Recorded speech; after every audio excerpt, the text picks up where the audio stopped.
नमस्कार, मैं ब्रह्म सिंह फौजी अपने YouTube channel farming discuss with ब्रह्म सिंह फौजी पर आपका स्वागत करता हूं। और दोस्तों, आज आए हैं हम राजस्थान में, ज़िला अलवर, और ये है एक ऑर्गेनिक फार्म। आइए एक जागरूक किसान से मिलवाते हैं।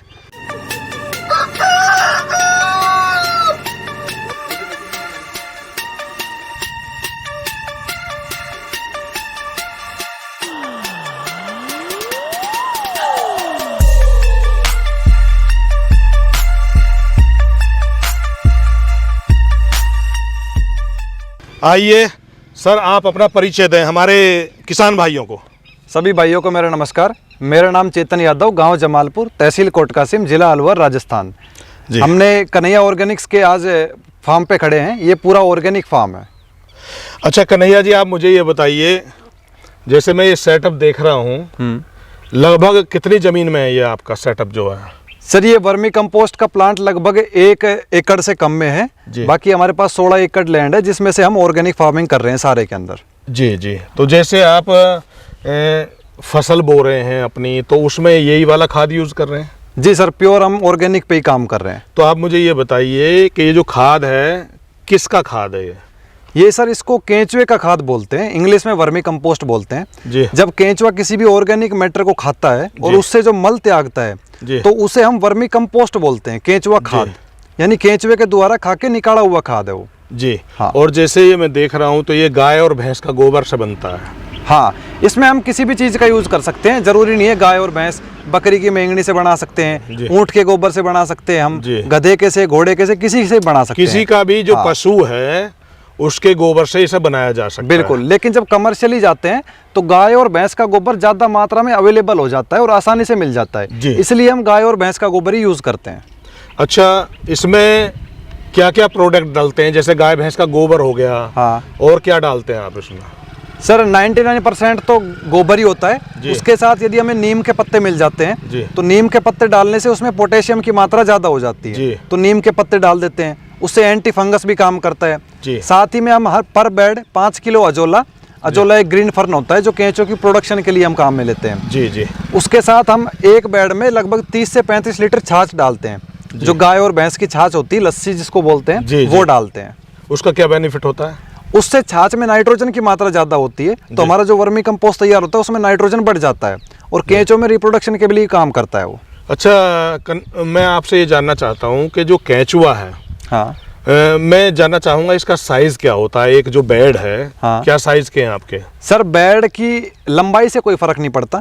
आप 10 फीट से लेके 1000 फीट तक अपनी लैंड के अनुसार कुछ भी रख सकते हैं, लेकिन जो चौड़ाई है वो लगभग 3.5 से 4 के बीच में ही रखते हैं, क्योंकि ज्यादा चौड़ा होगा तो उसमें हीट बढ़ने के चांसेस ज्यादा है, मतलब गोबर गर्म होने का चांस ज्यादा है। नहीं, मैं इस नजरिए से जानना चाहता हूँ, जैसे एग्जाम्पल तौर पर आपका 4 बाई 30 फीट का बेड हो गया जी, तो अगर उसमें केंचुआ डालना है तो स्क्वायर फीट के हिसाब से डालते हैं या आप पूरे का अंदाजे से डालते हैं? सर, चौड़ाई तो फिक्स होती है। जितना लंबा बेड होता है, जैसे 30 फीट लंबा बेड है तो उसमें 30 किलो केंचुआ डलेगा। अगर 40 फीट लंबा बेड है तो 40 केजी डलेगा। मतलब 1 फीट के एरिया में 1 किलो केंचुआ डालेगा? जी बिल्कुल। और ये लगभग कितने दिन में तैयार हो जाता है? ये सर, लगभग जिस दिन हम केंचुआ डालते हैं उससे 60 से 70 दिन के अंदर ये पूरा बन के हमारा तैयार हो जाता है। लगभग 70 दिन? हाँ बिल्कुल। तो ये कह सकते हैं कि 2.5-3 महीने का टाइम, 2.5 महीने के आसपास, 2.5 महीने के समथिंग बैठता है जी। तो मैं ये जानना चाह रहा था कि अगर आपका ये साइज 4 बाई 30 का है, हाँ, अगर हम कहें कि इसका इनकम का जो स्रोत है, लगभग एक बेड कितना इनकम देता है आपको? सर, एक बेड से लगभग हमारा खाद तैयार होता है 6.5 से 7 क्विंटल, लेकिन हम मिनिमम 6.5 क्विंटल पकड़ के चलते हैं जी, और हमारा 7.5 रुपए केजी खाद बिकता है जी। तो लगभग ये 4700 से 4800 रुपए का खाद हमारा बन के तैयार हो जाता है जी। उसमें से जो हमारी कॉस्टिंग बैठती है वो लगभग 1500 से 1600 रुपए एक बेड की बैठती है जी। तो हम इसमें से माइनस करेंगे तो 3200 से 3300 रुपए हो गए, तो फिर भी हमें 3000 रुपए पर बेड की बचत हो जाती है 2.5 महीने के अंदर। तो लगभग हम ये कह सकते हैं कि एक बेड से 1000 रुपए महीना नॉर्मली आप बिल्कुल आसानी कमा लेते हैं जी। अच्छा, मुझे ये बताएं कि जैसे आप केंचुआ के लिए बता रहे थे, हाँ जी, अभी जैसे ये आपका खाद रेडी है? सर, ये ताजा गोबर आया है। अच्छा, अभी इसको फैला के ठंडा करेंगे। अच्छा, इसको ठंडा करेंगे पहले। हाँ। चेतन जी, आप मुझे ये बताइए, मैं ये जानना चाहता हूँ और अपने किसान भाइयों को भी बताना चाहता हूँ कि अगर एक बेड की तैयारी करता है कोई भी फार्मर, तो उसकी विधि क्या है, स्टार्टिंग कैसे हो और अंत तक उसकी प्रोडक्शन का बताइए। सर पहले तो हमें बेड बनाना होता है, तो लगभग ज़मीन को समतल करके, जिससे कोई गड्ढा ना रहे, तो ज़मीन पे पन्नी बिछा लेते हैं। फिर अगर कोई ईंटें लगा सकता है तो ईंटें उसके चारों तरफ लगा दे, नहीं लगाए तो कोई दिक्कत नहीं, मिट्टी की भी आप डोल बना सकते हैं। जी जी। उसके बाद हम गोबर को बेड के अंदर डलवाते हैं, फिर गोबर को ठंडा करवाते हैं पानी डाल के, जो ताज़ा गोबर आता है। हाँ, ताज़ा गोबर आता है जी। तो लगभग 3-4 दिन हम रेगुलर दोनों टाइम पानी डालते हैं, तो गोबर ठंडा हो जाता है। फिर हम उसमें हाथ डाल के 3-4 जगह चेक करते हैं तो कहीं गर्मी तो नहीं है जी। फिर जब हमें पता है कि गोबर ठंडा हो गया, फिर हम उसके ऊपर केंचुआ डलवाते हैं। गोबर के ऊपर केंचुआ डलवा देते हैं। बेड के ऊपर पूरा हम रफली डिस्ट्रीब्यूट करवा देते हैं जी केंचुए को। उसके बाद हम ग्रीन नेट से उसको बेड को ढक देते हैं, और लगभग उसके बाद 60 से 65 दिन तक हम लगातार पानी लगाते हैं। रोजाना पानी डलता है। ये डिपेंड करता है आपके मौसम के ऊपर।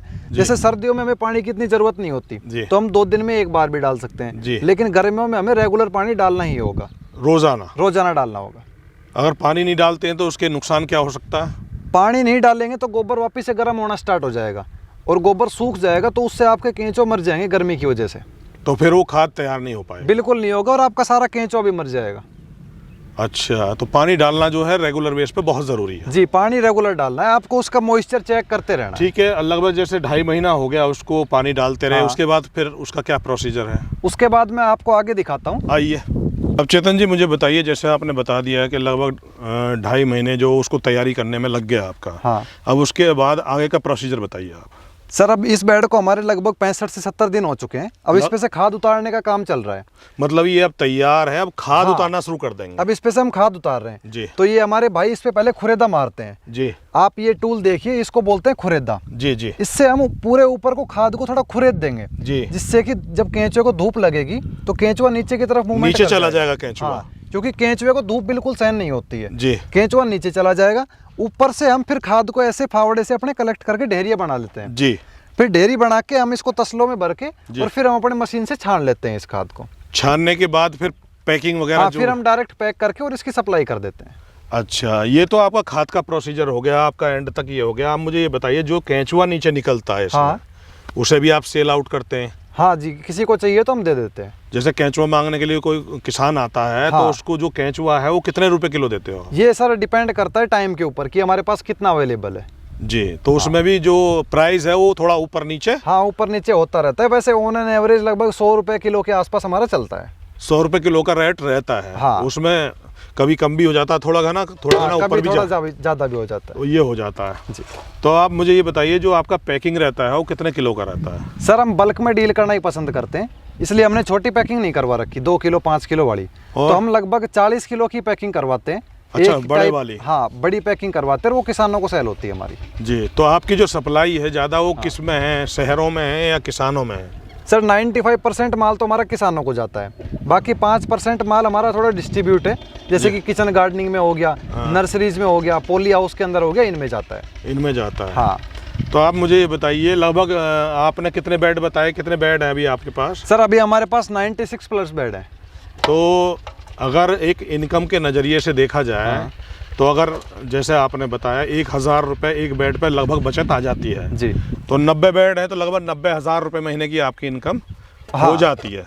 इसमें थोड़ा ऊपर और थोड़ा नीचे भी रह जाता है। वो प्लस माइनस सर वो तो चलता रहता है। वो तो चलता रहता है। वो प्रोडक्शन के ऊपर बात होती है कि भाई किस सीजन में कितना माल तैयार हुआ। लेकिन जो आज फिजिकली मैं देख रहा हूँ ग्राउंड में, उसके हिसाब से तो आपके बताने के अनुसार लगभग 90,000 रुपये की इनकम आपको है हर महीने।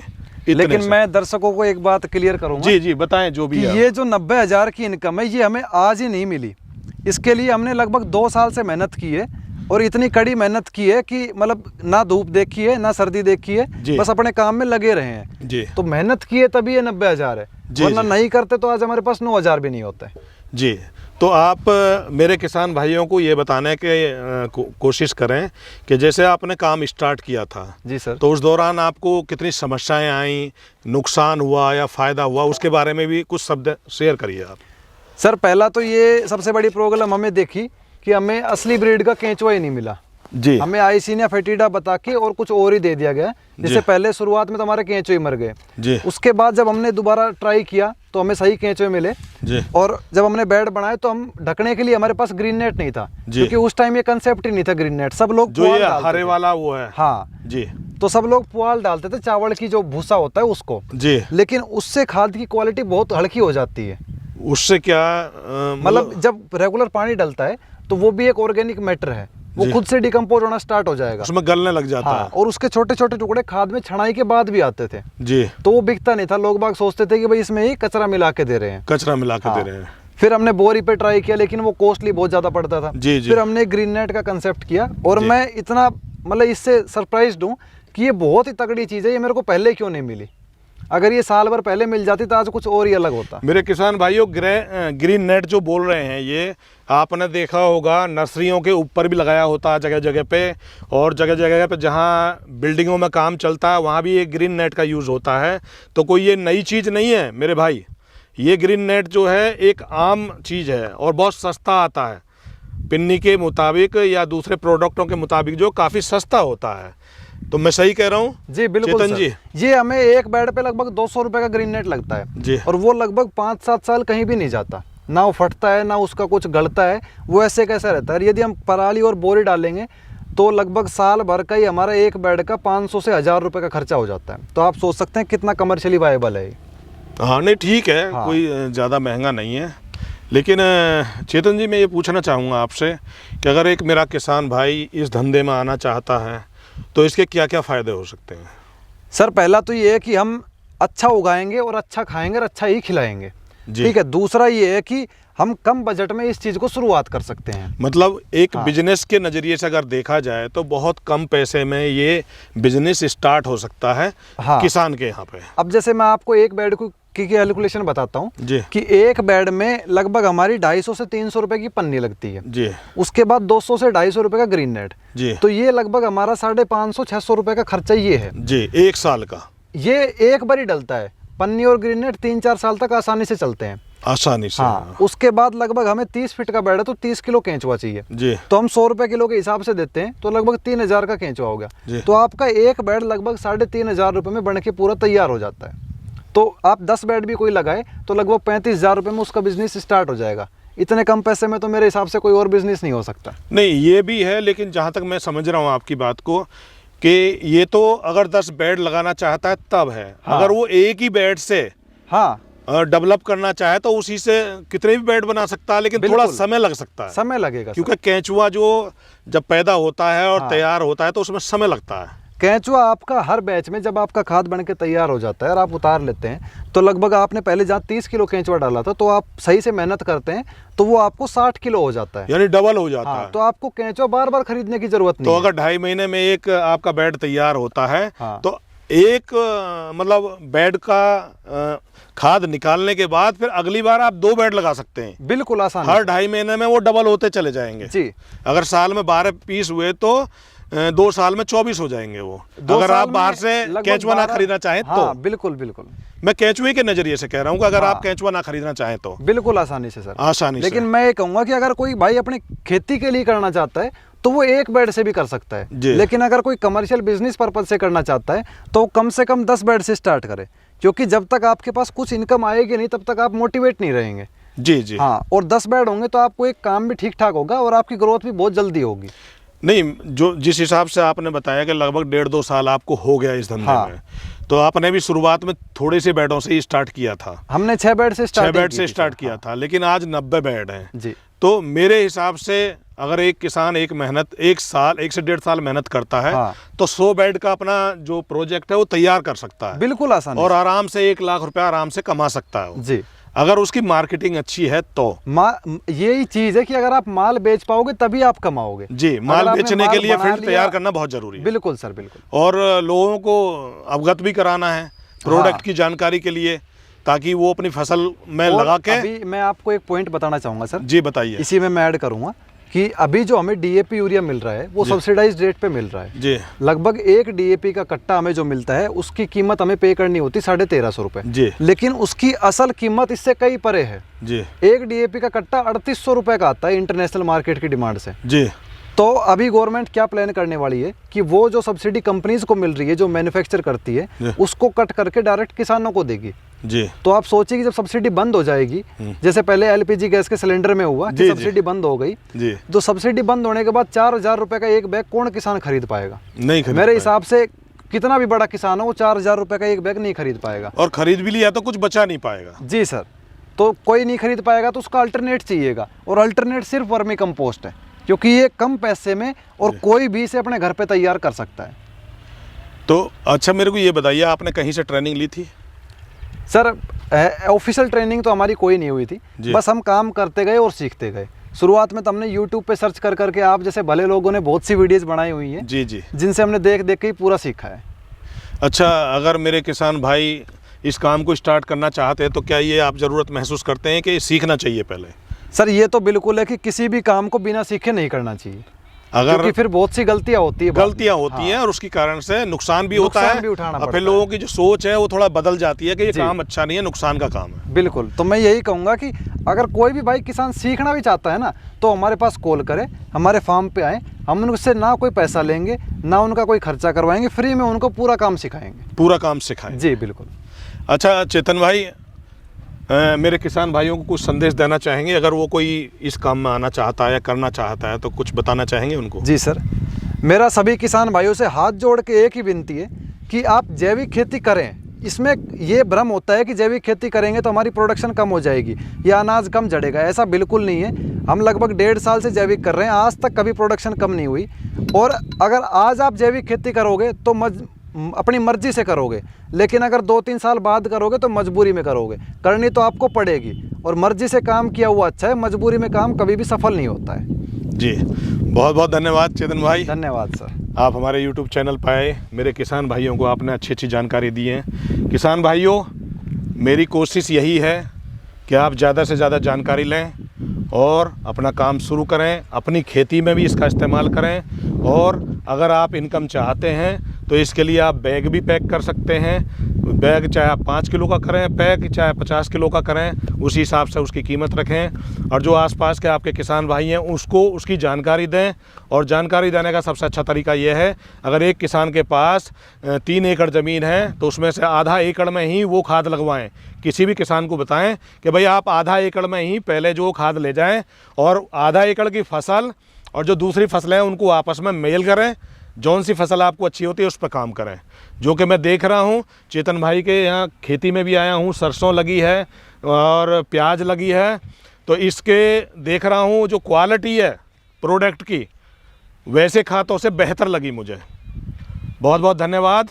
और दोस्तों, अगर चेतन जी द्वारा दी गई जानकारी और मेरे द्वारा की गई कोशिश अगर आपको अच्छी लगी हो तो मेरे चैनल को सब्सक्राइब करें, वीडियो को लाइक करें, घंटी का बटन ज़रूर दबाएं। और मैं यहाँ अपने किसान भाइयों को बोलना चाहूँगा, कई किसान भाई मेरी वीडियो तो देखते हैं लेकिन सब्सक्राइब नहीं करते, लाइक नहीं करते। प्लीज़ सब्सक्राइब करें, लाइक करें। नमस्कार, जय हिंद।